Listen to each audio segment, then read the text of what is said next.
This is CBC Here and Now. I do further swear that I will serve and truly serve Her Majesty Queen Elizabeth II in the office of Premier of Newfoundland and Labrador. Andrew Furey is sworn in as the 14th Premier of our province. As of right now, they're expecting us to drop our 4 or 5-year-olds off at the door and walk away. Kinder Start was cut short. Now parents can't bring kindergartners in for their first day of school. Thousands are pushing the district to change its policy. Some are sticking around, and so is the risk of thunderstorms. Good evening and welcome to Here and Now. I'm Jeremy Eaton. It's the biggest shakeup in cabinet since the Liberals came to power. Almost every provincial department has a new minister. Today, they were all sworn in, and with them, the 14th Premier of Newfoundland and Labrador, Andrew Furey. If 2020 has been nothing else, it's been a change year, and this is a new cabinet for a new time. Here and Now's Peter Cowan joins us live for a look at some of those key changes. Peter, what's the biggest change here? Jeremy, when you look at the financial situation of this province, a deficit of more than $2 billion, getting that under control has got to be priority number one. And there's a new face here at Confederation Building who's now in charge of doing that. And that is Siobhan Cody. And she's taking over that department, and she's taking over the job of preparing a budget for next month. She was the Natural Resources Minister. So what's going to be in that budget? Well, it's not going to change much. There simply really isn't any time. I tell you, the people of the province are very, very strong. They're very, very resilient. And I know that we'll get through this budget. And now, as the Premier has tasked me, we've got to look forward to the future and make some long-term arrangements as to how we're going to have to, grow and develop out of these challenges. And I know we can. We've done it before. And we'll do it again. So part of Furey's plan here is to reach out to Ottawa, and he's made himself Intergovernmental Affairs Minister, a sign that he's going to be directly involved. He has history with the Prime Minister. It goes back to years where he ran campaigns for the federal Liberals in this province. He has those relationships. But why make this change to the Finance Minister right before a key budget? Well, here's his answer. Bringing in a new Finance Minister, especially Minister Cody, to build on the amazing work that Minister Osborne has done in the past, will give us a new flair and a new sense of direction for the future. The budget essentially now, as we've said before, I said during the campaign, there's not much we're going to be able to change at this juncture. I'm thinking longer term and thinking into the future. Now, the Premier said today that getting into the legislature and having a seat here at Confederation Building is one of his priorities. So where's he going to look? Well, the outgoing Premier, Dwight Ball, has said he would resign as MHA for Humber Gross Mourne, and a hint today that Furey might take him up on that offer. Furey said today he really enjoyed his time in Gross Mourne last week. Jeremy? Thanks for that, Peter. That's our Peter Cowan live at Confederation Building in St. John's. Only 2 previous ministers kept their portfolios in the shuffle, and 3 new MHAs were promoted into the fold. But more than cabinet members changed today, government is renaming a number of departments, possibly hinting at Furey's priorities. Andrew Parsons is taking on business, energy, and technology. That's the bulk of what used to be called natural resources. Steve Crocker will lead justice, which is Parsons' old portfolio. Crocker's also the new government house leader. Jerry Byrne will head immigration, skills, and labor. The department name changed to include immigration. John Haggie is one of only 2 ministers staying in the same role. He'll remain the health minister. The other, Bernard Davis, but his department's title changed a little to tourism, culture, arts, and recreation. Brian Warr has children, seniors, and social development. Transportation and infrastructure is going to Derek Bragg. Now that's a slight name change there as well. As for new faces, Derek Bennett is taking on environment, climate change, and municipalities. Climate change being the addition there. Elvis Lovelace is covering fisheries, forestry, and agriculture. Now forestry used to be a part of natural resources. And Sarah Studley will lead digital government and service NL. Not quite sure what the digital entails yet, but it is new. Now, there are also 2 longtime ministers shifting to new portfolios. Here and Now's Meg Roberts joins us now to explain. Meg, what's happening with Tom Osborne and Lisa Dempster? Yeah, I'll start with Osborne. First elected in 1996, he is the longest consecutively serving MHA in the province's history, but now he has a new role, one that might be as challenging, if not more, than his last one. He will become the Minister of Education, switching over from the Department of Finance. This comes a day after the former Education Minister defended the English School District's back-to-school plan, which cut 6,000 children from bus routes and made no changes to class size. The role is being expanded to include all levels of schooling from daycare through to post-secondary. Osborne says he knows it's going to be a challenging portfolio.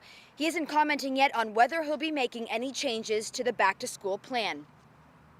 Parents want their children back in school.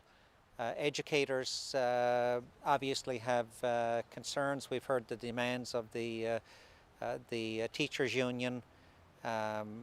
There's the need for education, there's the need for the social, emotional and mental health well-being of children, and being away from school creates concerns as well. So there are many competing interests, and there does have to be a balance. So it's something that I've got to put a great deal of thought into. Another change-up was Lisa Dempster, who used to be in charge of children, seniors, and social development. She now is the Minister of Indigenous Affairs and Reconciliation, Labrador Affairs, Status of Women, and will be the Deputy Government House Leader. Women's Affairs and Indigenous Affairs are becoming one department. Dempster says she will continue to support the inquiry into the treatment and outcomes of Indigenous children in care, and will be an advocate for women across the province. As an Indigenous woman from Labrador, today is truly an honour and a privilege to have the Premier entrust that portfolio into me. I'm a firm believer in consulting and reaching out to community groups and listening, and so like my predecessors before, when I get back in the department later today, I'm going to start briefing and then we'll be meeting people. Dempster and Osborne are both veteran ministers, but they're still going to have to get acquainted with their new role, as well as the others who got caught up in the change. Cabinet ministers met for the first time today. Reporting live in St. John's, I'm Meg Roberts for Here and Now. Now, two MHAs are no longer in cabinet. Christopher Mitchell-Moore and Carol Ann Haley. Now, Mitchell-Moore, who is the member for St. Barb L'Anse Meadows, announced today he will not be seeking re-election. He had previously led the Department of Advanced Education, Skills and Labour. Carol Ann Haley, former minister responsible for the status of women, and she's also the Buren Grand Bank MHA, announced last week she won't be running in the next election either.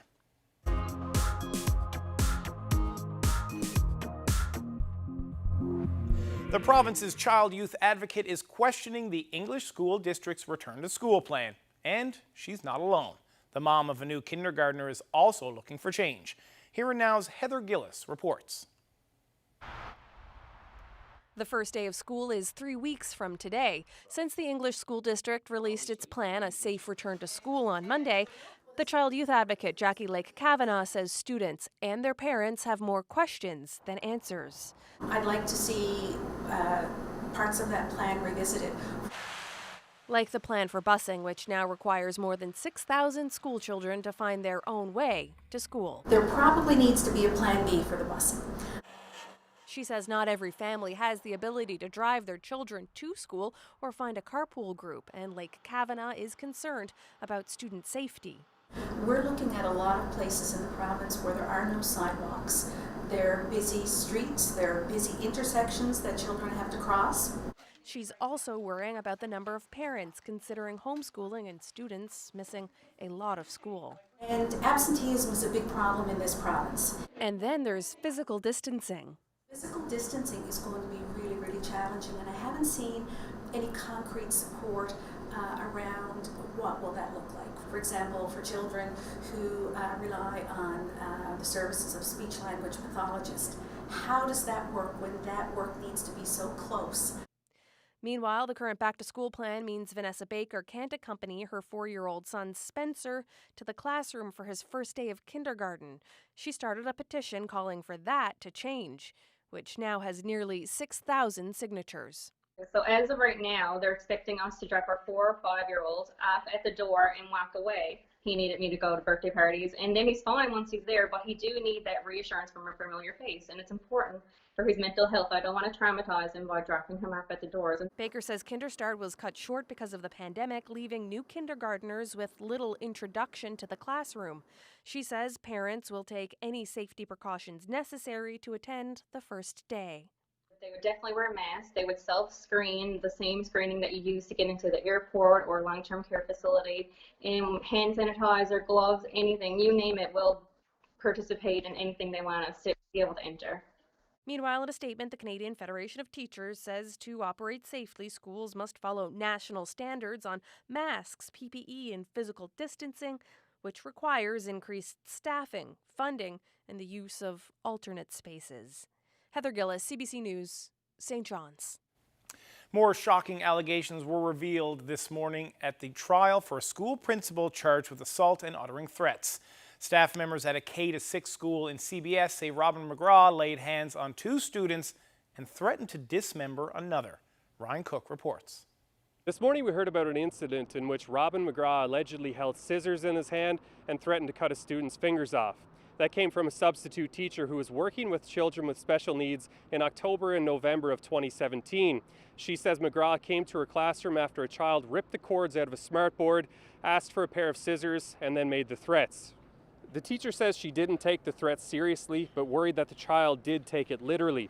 This afternoon we heard from a student assistant who says McGraw screamed at 2 children while grabbing their faces in his office. She says one of the kids was sitting in a chair and that McGraw tipped the chair back and slammed it down several times. She went to the school district and the RNC with her concerns. We also heard today that McGraw will testify in his own defense later in the trial and that he'll deny these allegations. He'll say that he only touched their faces to effectively communicate with them. We've now heard evidence on 4 of the 5 charges that McGraw is facing, and testimony continues with the student assistant back on the stand tomorrow afternoon. Ryan Cook, CBC News, St. John's. The Royal Newfoundland Constabulary is looking to send recruits out of province for training. COVID-19 interrupted the current cadet class, and as Here and Now's Mark Quinn reports, the RNC says that the PEI Police Academy is the answer to staying on track. 14 RNC cadets like these started their training last January. But like many things, that training ended abruptly in March because of the pandemic. Cadets have been here with us since then, but they haven't been able to do any training because of COVID. The RNC Training Center shut down and cadet schools stopped. So did recertifications and continuing education for officers. Now the RNC needs to get through that backlog, and the force says there isn't enough capacity to train recruits and officers at the same time. But Boland says the cadets are needed because he says the police force has been short-staffed for decades.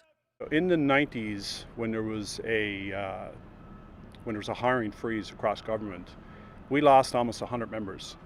So we went from a high of 1989 to 397 or 394 down to 297 by the year 2000. And so there was a desperate need for us back then to bring, a bunch of cadets here.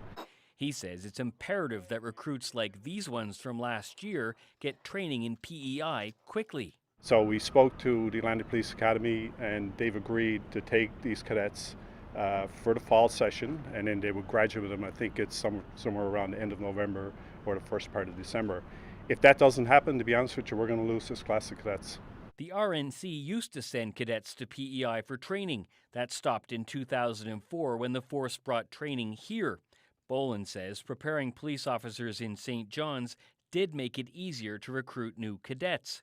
But it's not clear what this latest move might mean for future cadet training.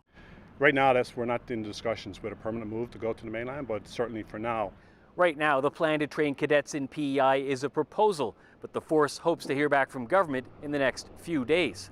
Mark Quinn, CBC News, St. John's.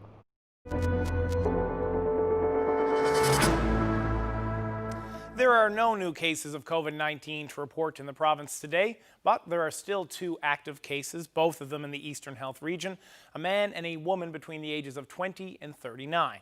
In total, more than 29,000 people have been tested for the virus. That's up nearly 300 from yesterday. It's been 9 days since the last new case was recorded in Newfoundland and Labrador. We've got one more report to bring you before the break, and this one comes to us from a new reporter on the West Coast. 12-year-old Ava Baker is embracing all the extra time that she's had at home. Her and her family are growing a garden. Tonight, she gives us a tour. On your street, ooh, ooh, ooh. On your street, ooh, ooh, ooh. On your street, ooh, ooh, ooh. On your street. This is Ava, reporting from the West Coast, Newfoundland. Welcome to our family garden. Here is our mint.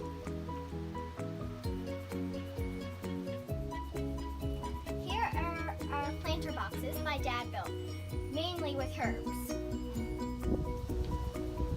Welcome to our greenhouse. In here we're growing strawberries, peppers, cucumber, and tomato.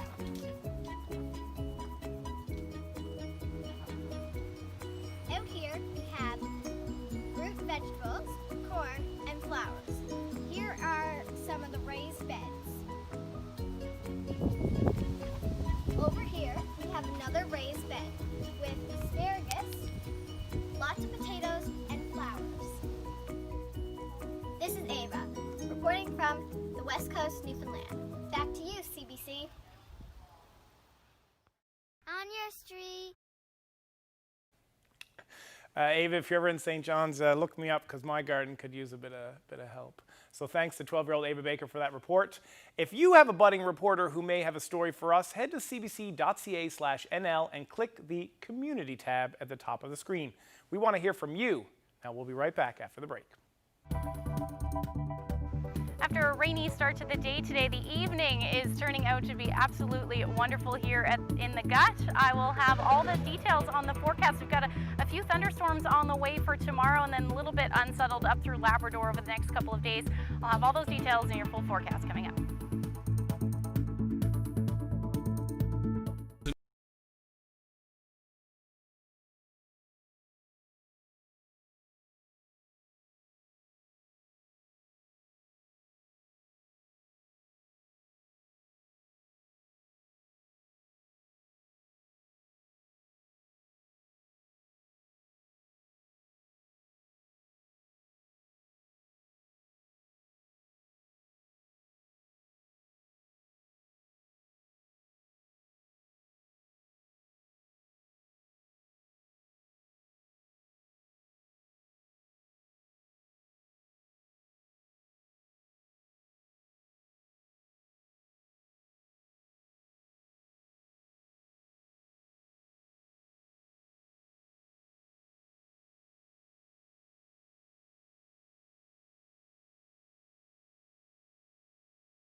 This weather update is brought to you by Newfoundland and Labrador Tourism.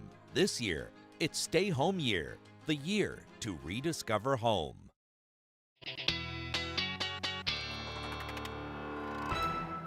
So Ashley, a bit of a gray start to the day, but it looks like it's turned itself around there at Kitty Vitty where you're standing. It has. It is a beautiful night tonight. A little gusty winds, but it feels great in the sun. Temperatures skyrocketed this afternoon as soon as that sun came out. Let's take a look at those temperatures for here in St. John, sitting around 20 degrees as our afternoon high so far today, into the mid-20s as we head towards Central, and then we've got those cooler temperatures up through Labrador, about 13 degrees in Nain this afternoon, and those temperatures still sitting there. And they're going to cool down as we head through the night tonight. Now, we do have an area of low pressure. That's what was responsible for all of that rain today. That's spinning now over Labrador, which is allowing the southwesterly flow and clearing skies for the island. That will generally be the story as we head through the night tonight. However, we will probably see some showers pop up along the south coast, along with some drizzle and fog, and then can't rule out the chance of a few showers along the west coast either, but overall it will be an unsettled evening for most of the big land, with rain continuing pretty much through the next couple of days. So winds will be either out of the northwest or southeast, depending on where you are in front of that low. And tonight, and temperatures down to the single digits for Nain, and then otherwise the risk of some thunderstorms will move in as we head towards the early morning hours along the west coast. Overall temperatures should be sitting in the mid to high teens. So it'll be a fairly nice night, although winds will stay brisk, about 15 to 30 kilometers per hour as we get into that southwesterly flow.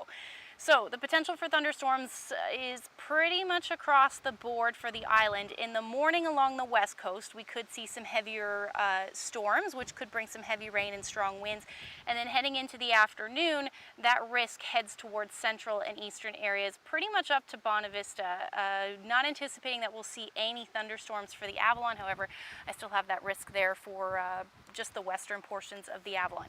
Here's a future tracker just to show you when to time those storms potentially out, or an idea of what's going to happen. So the storms will move through about a rain probably in the morning, and then towards central. That's when the thunderstorms, at least the best ingredients are there for the thunderstorms to develop through central into the afternoon.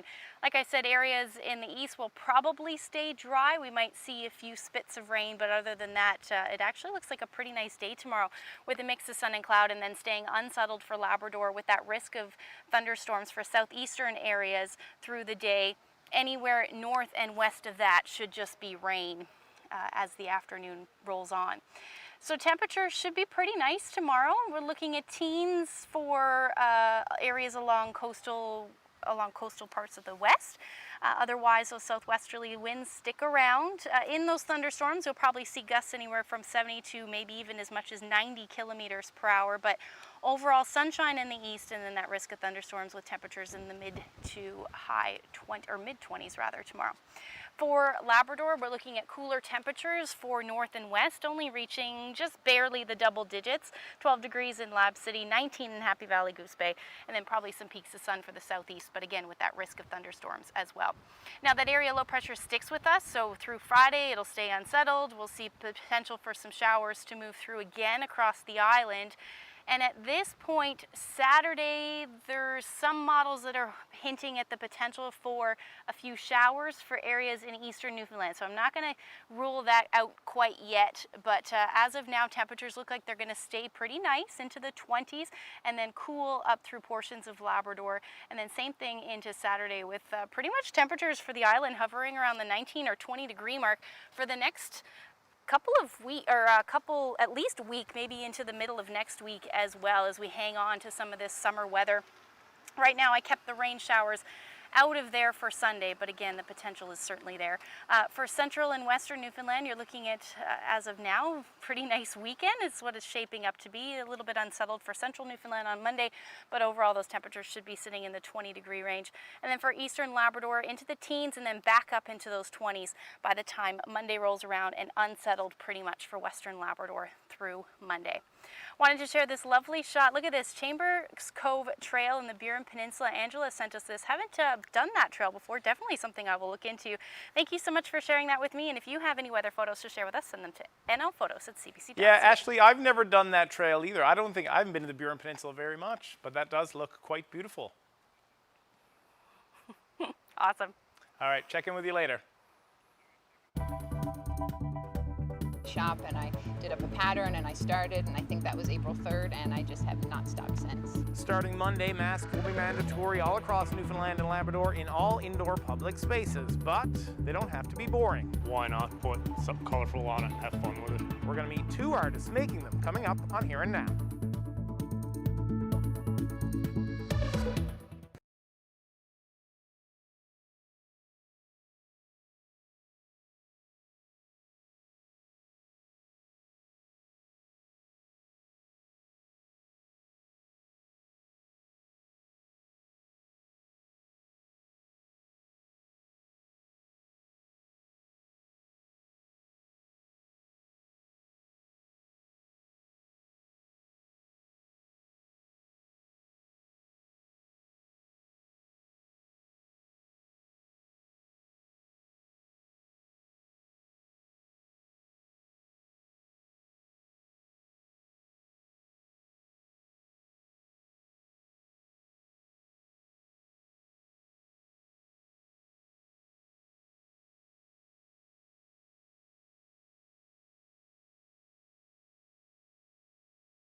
Welcome back to Here and Now. Now, as we were talking about yesterday on the news, as of Monday, August 24th, masks like this one will be required in all indoor public spaces all across Newfoundland and Labrador, meaning these have become very popular. So clothing designers like Mandy Lee Daw have switched from making clothes to making masks. Mandy, when did you start making masks? I started making masks very early April. I think it was maybe April 3rd. And how many have you made, if you were to guess? Thousands. And are you selling lots of them? Selling a bunch, but also donating a whole bunch as well. So why did you want to donate them? I was home one day and I had a bunch of people write me and contact me and say, you know, are you making masks? And I wasn't at the time, but I gave it a day or two, and then I just felt that I could be and should be doing more. And I was home one day and I just said, I gotta go. And I came to the shop and I did up a pattern and I started, and I think that was April 3rd, and I just have not stopped since. So how much harder, or what's the difference between making a shirt like the one there behind you to making a mask? Well, I mean, not nearly as much work, but I was doing this fun little thing where, like, you know, a matching mask comes with your outfit, just as like, this is our new way of living, bring it all together. Now, since the order came out yesterday, has your website taken a lot of hits? Have you gotten a lot of calls of people in search of masks? Yeah, first when the pandemic started and things were like really serious, it was really busy. And then the last little while, it slowed down a little bit, which was great because it's just me at my shop, and it enabled me then to be able to build up stock a little bit in the shop. And now with the new mask rule coming out for the 24th, yeah. Orders are coming back in again. Mandy, how long does it take you to make one mask? I make different style masks, so it's kind of hard to say that. Some are like the accordion style like this, or I've also done the ones with the seam down the front. I worked with the St. John's Status of Women's Council, and we teamed up on a project for them with a certain mask design. So it all depends on the type, really, but not too long. I've done every pattern under the sun, from like a bold print to a subtle print to animal print. People really want cat print. You want a cat print one. Yeah. So why is cat print so popular? I don't know. Who doesn't love our furry friends? I'm a dog person myself. While Mandy Lee Daw is making masks, there's another St. John's artist who decided to take his artwork and put it across people's faces. Artists will expand into stickers and magnets and different stuff like that. When things become mandatory for masks, is like, why not have a little fun with it? I think some people get up in arms about the mandatoriness of it because it's a little bit scary and unnerving. I think back as a kid going to the dentist and stuff, and it's like the big guy in the scary mask. Why not put something colorful on it and have fun with it? Definitely this week there's been a spike for sure. I hadn't realized that it kind of became mandatory at first, and I kind of went online and I noticed that the shop kind of blew up a little bit, and then you were kind of wondering what the trigger was, and then you did read all the news articles saying that it was a mandatory thing now. The most popular masks have been going right now. There's an Air Jordan 1 Red Chicago colorway, but probably the biggest, and it also translates from my biggest print, is Biggie Smalls with the crown, and it's a bright pink background. It's pretty cool as a promotion. Lots of times when you sell a print, it's out there in the world in someone's home, but I think it'll be pretty wild to walk down the street and see someone wearing it. Someone should tell that reporter to get a haircut.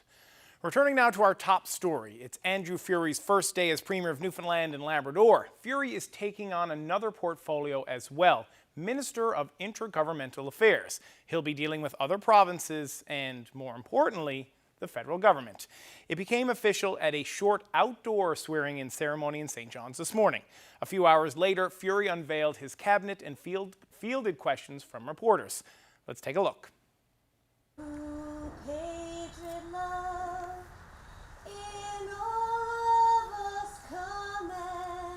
I, Andrew John Furey, do swear that I will be faithful and bear true allegiance to Her Majesty Queen Elizabeth II and her heirs and successors according to the law. So help me God. I do further swear that I will serve and truly serve Her Majesty Queen Elizabeth II in the office of Premier of Newfoundland and Labrador. So help me God.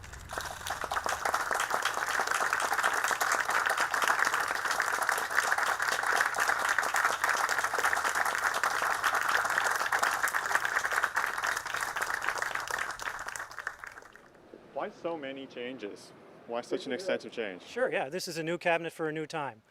If 2020 has been nothing else, it's been a change year, and this is a new cabinet for a new time. You have 3 Liberals that have now said they're not going to run again. Why not ask one of them to just step down now and hold a by-election so you can have a seat? Well, those are talks that I'm hoping to have over the next few days. Any seat in particular that you're interested in? I'm not going to tell you all my secrets here today, but I will tell you I had a great time on the weekend in Gross Morin. This is going to be one of the hardest budgets to come down in the province, maybe ever. Hard role to step into. What can the people expect? Can you give them any indication of how hard times may be ahead? Well, like times are, I think when we're talking about how hard times are, we can't lose sight of the fact that we're in a global economic crisis. We're not in this alone. We're not in the water by ourselves. Every other province is in their own unique financial situation, whether it be Alberta or British Columbia. We're all in this together. So we can't lose sight of that, because that, I think, drains the hope from the people, which is, we're going to need that moving forward to reinvigorate the economy. So, I mean, we can't lose sight of the fact we're in tough times, but we'll get out of it together as long as we all work together. Every single person in this province has a role to play in the recovery that's going to happen over the next few years.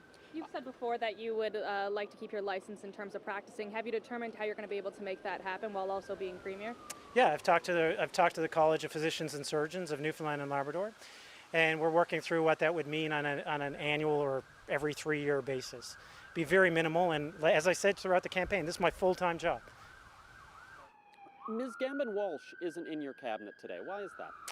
Well, as we know, Miss Gambon-Walsh is still under investigation, and that's all I have to say about that. Why did you take on intergovernmental affairs? Right now, I think that this is the most important portfolio. They've made no secret about in the good, healthy debates that myself and my opponent had during the leadership campaign, that I think a collaborative approach with Ottawa is most important. I look forward to working with Minister LeBlanc in the future. In fact, I'm hoping to see him tomorrow and certainly meet with him tomorrow so that we can establish a plan to help Newfoundland and Labrador moving forward. Whiteball made a big deal about having a standalone status of women portfolio. You've rolled that in with the Indigenous and Labrador affairs. Why did you do that? Well, I feel that Minister Dempster could speak to that, but I certainly have every confidence in her talents to be able to execute that. Look, I don't want there to be any confusion on this. That department is as it was yesterday. It's just that we'll have a minister that is answering to other portfolios. The structure is the same, the deputy minister is the same. In fact, I'm promising to invigorate the department with more resources so that it can do the work that it needs to be done. What I heard around the province was that they respect the portfolio from women and other groups, but they want more resources dedicated to it. And I think that's more important than having just a standalone minister. Our Peter Cowan will sit down with the new Premier to talk more about the budget and his new cabinet, all from Andrew Furey's new office. Tune in. That's tomorrow night on Here and Now.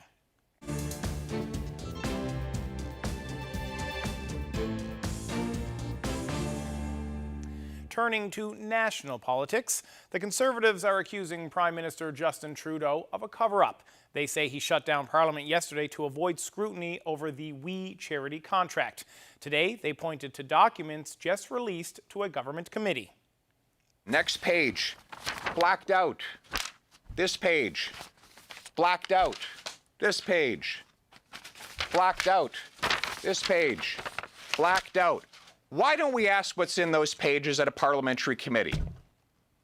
Well, I'll tell you why. Justin Trudeau shut down those parliamentary committees. When did he do it? The same day these documents became public. What a coincidence. Now, the We Charity was awarded a contract to manage a student volunteer grant program.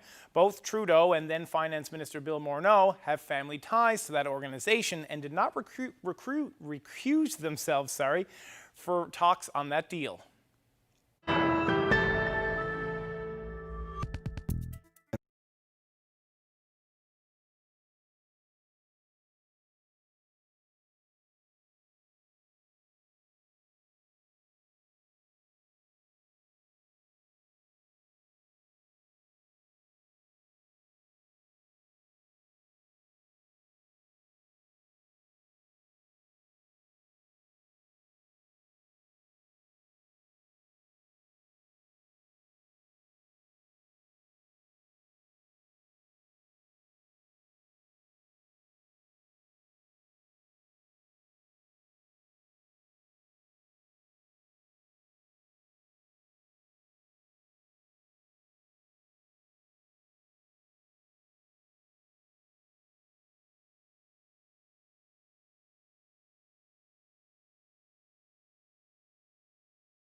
Welcome back to Here and Now. A sudden wildfire has forced the evacuation of more than 300 homes in BC's southern interior.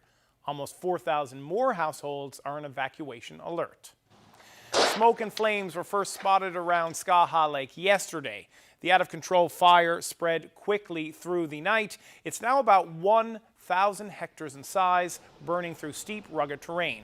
About 20 firefighters worked on containment overnight. Additional support, including water bombers, are arriving today. More than 100 fires have started in BC in the last 2 days, sparked by lightning storms and a heat wave.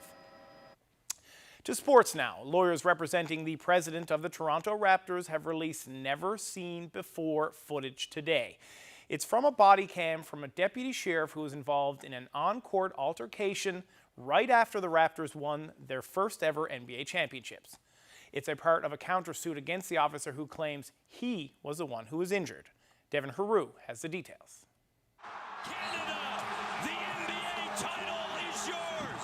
A championship so extraordinary, history-making.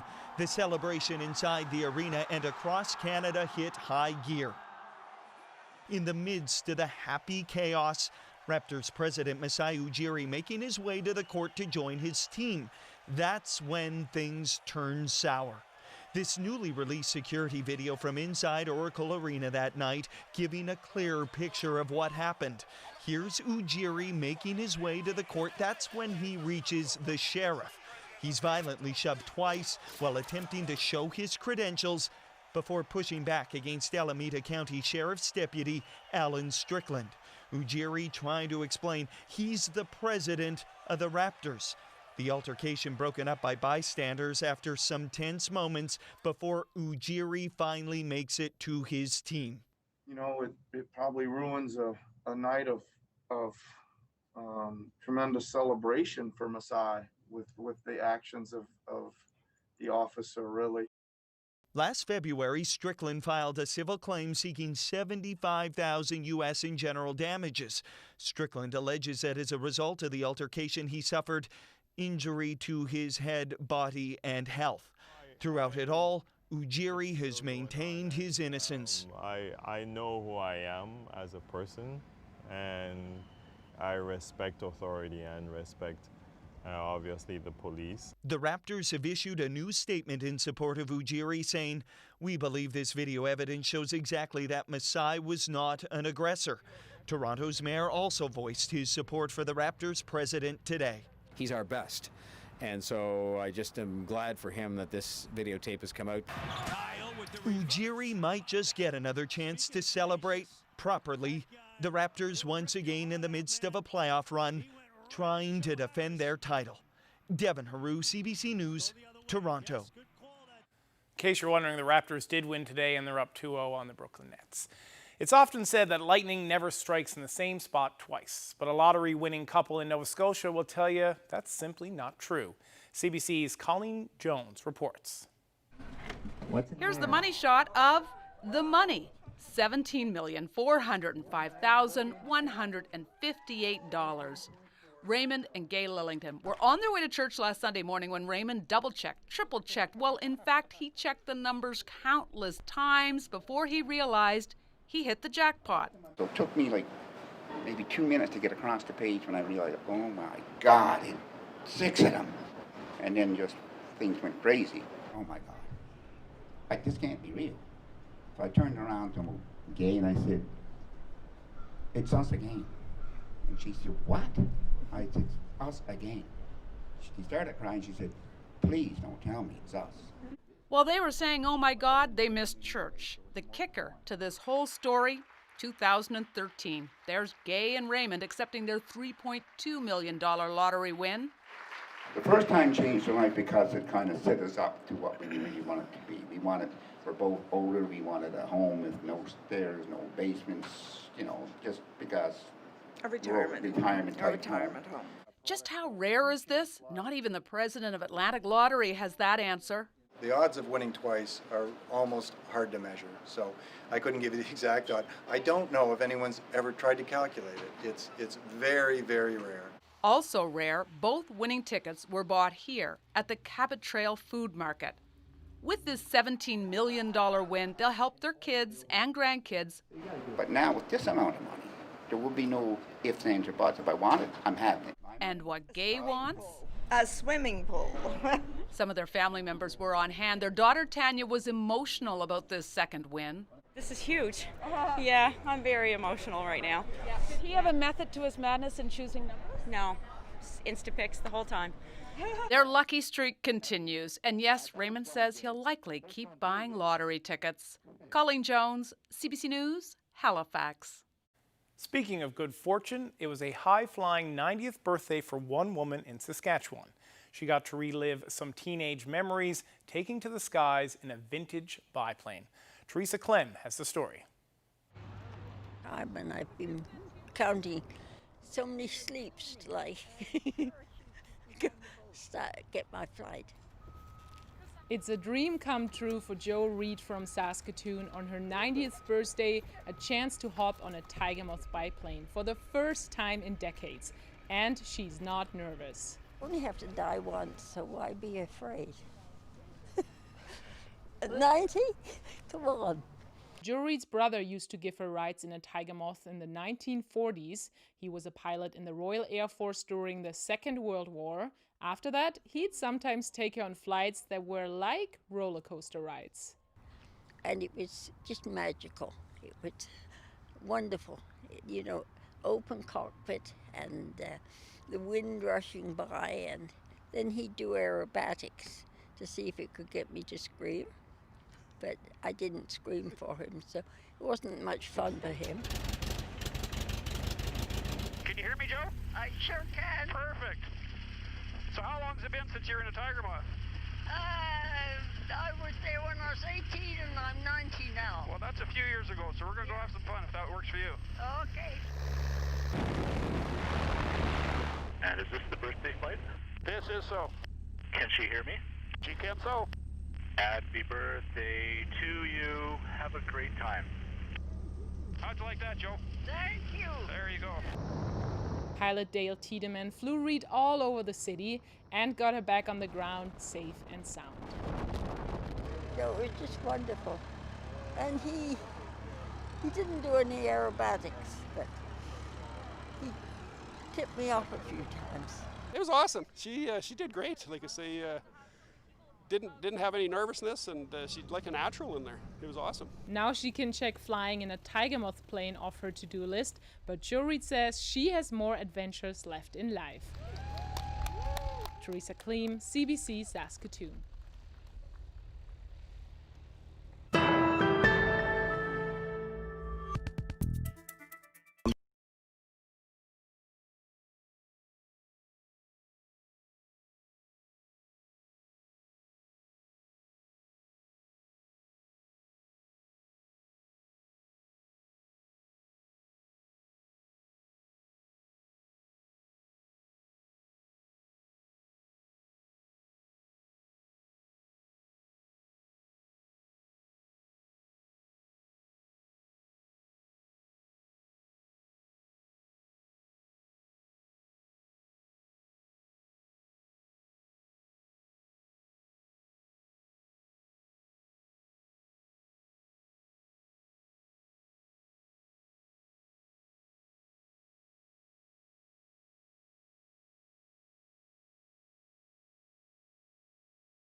It was a big day for provincial politics, of course, with Andrew Furey being sworn in as the 14th Premier of Newfoundland and Labrador. Local theatre company Rising Tide has long taken a satirical poke at our politicians, so let's look back to their show from 1985.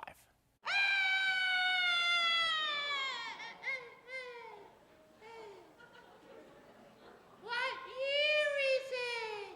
1984. Where am I? Newfoundland.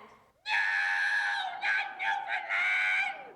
And so begins Rising Tide Theatre's Review 84, a satirical potpourri of the year's political events in Newfoundland and in the country. There is Brian Peckford as he prepares for his cross-Canada tour to inform Canadians about offshore oil. What's this? Shorts, shorts, and more shorts. Now, Mrs. Bailey, take it all out. I need room for my books, my files, my papers. That's going to stay right where it is. You'll be glad of a change of underwear by the time you get to Vancouver.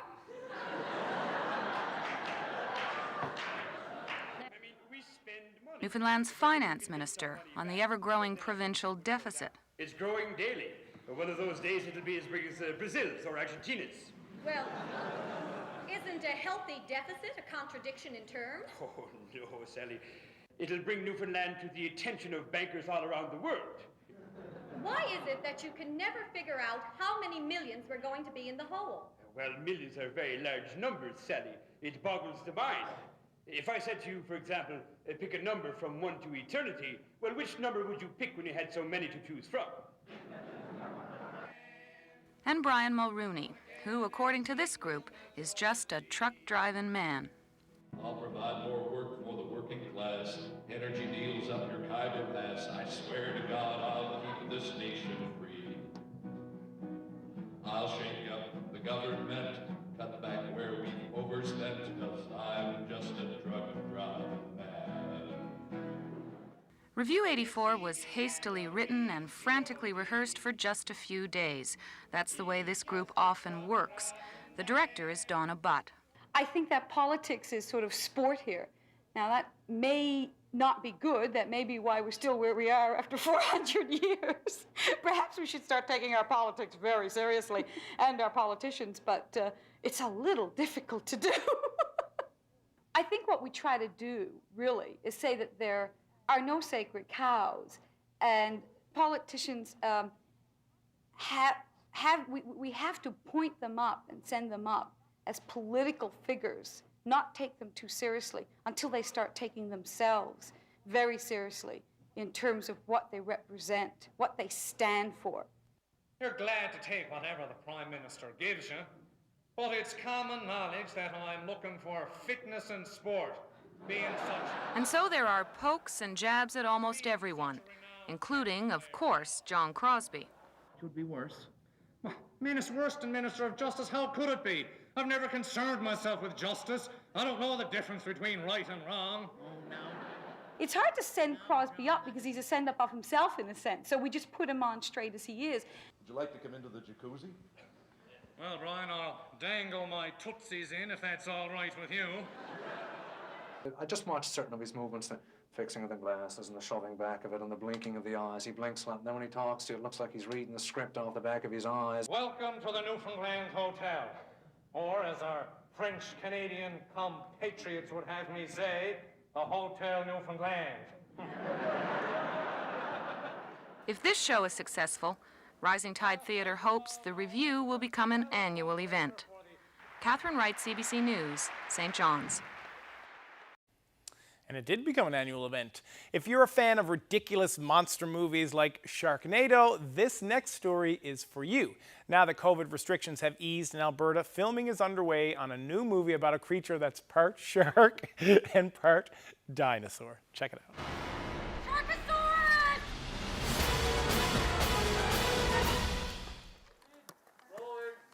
We're on the Seal Ranch. It's the old Lonesome Dove set, shooting what's called the Ballad of Sharkosaurus, set in the Valleys of Drumheller. So a shark dinosaur is attacking an old western town, and Betsy Tyrell is the town owner and coal mine owner. She's the one who's trying to protect the town. Old Virgil staying old Virgil. This is an ambitious 3-day shoot we're doing in 2 days. Like right now on set, I've got a stunt performer doing wire work, I've got air cannons, I've got a 17-foot long animatronic dino shark, and a bunch of blanks and guns being fired. A film that is just so involved in practical effects. What you see is what you get. You're gonna have the stained hands here for a little while, which is always a good thing. That's when you know you've done it right. There'll be sound and then rumble. My hopes for Sharkosaurus are so big. I think Sharkosaurus truly is the hero we didn't know we needed right now. I feel like we want to take this as far as he can go.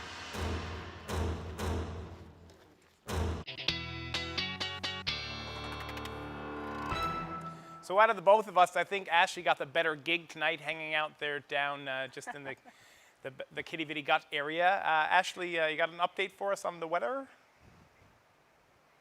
Well, we saw, rain to start today and then cleared out quite nicely, and that's because that area of low pressure headed towards Labrador. So it is going to be unsettled for you for the next couple of days, and also going to bring the risk of some thunderstorms that could be heavy at times along the west coast in the morning, and then head towards central into the afternoon with that risk of some heavy rain and then some gusty winds. Could see anywhere from 70 to 90 kilometers per hour as some of those cells roll through.